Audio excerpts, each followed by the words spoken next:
Molt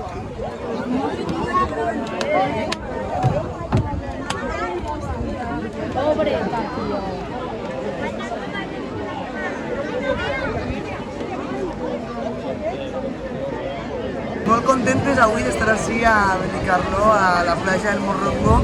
i de veure el que nosaltres portem dient des de fa molt de temps, la tasca que fan els nostres mariners i la nostra cofradia així a Benicarló, perquè avui hem tingut la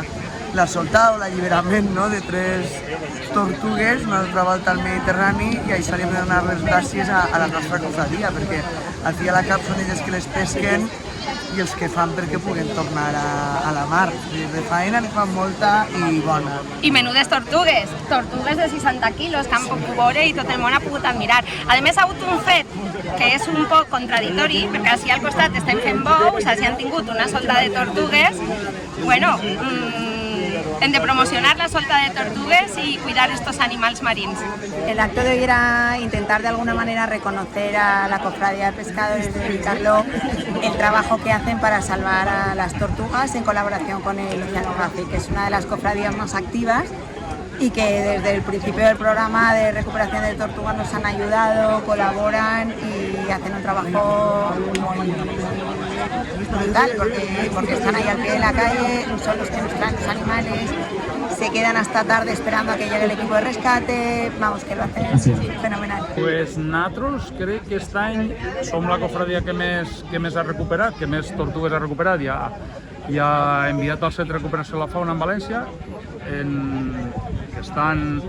en la fundació de l'Oceanographic i crec que són sobre uns 30 exemplars que hem recuperat des de Benicarló.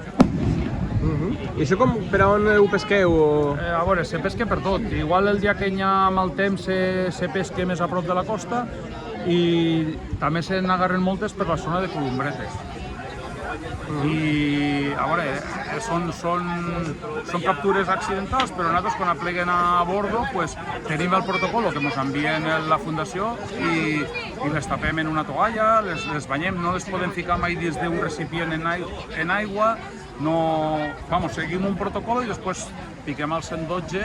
perquè vinguin ells des de l'Oceanogràfic per vindre ells a buscar-les. A nosaltres ens omple que ja que ens reconeixen poc, ja que no fiquen en valor la nostra feina, perquè a la vista està en els dies de pesca del plan de gestió, que nosaltres el que volem és recuperar la mar, no volem enfonar-la com es creu molta gent, per això és un reconeixement i que veiguen que nosaltres sí que col·laborem en el mig, que a part de tot això estem fent accions per ser sostenibles, com per exemple en el de l'aigua de carbono, portem unes portes d'arrossegament que són sostenibles, que no toquen el fons marí, no el danyen, i clar, tot això s'hauria que ficar en valor quan no se fiquen, a part de que els culpables de l'agotament del Mediterrani no som només els pescadors, n'hi ha altres factors, està la contaminació, està la pesca deportiva, està la plaga d'atún roig que no ens deixen pescar les quotes i només les donen a dos grans multinacionals,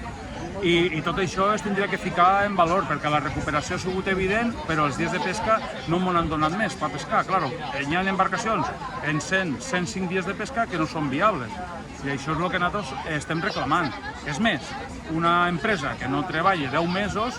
quan tens que parar 2 mesos, no tens prestació per paro d'activitat, no?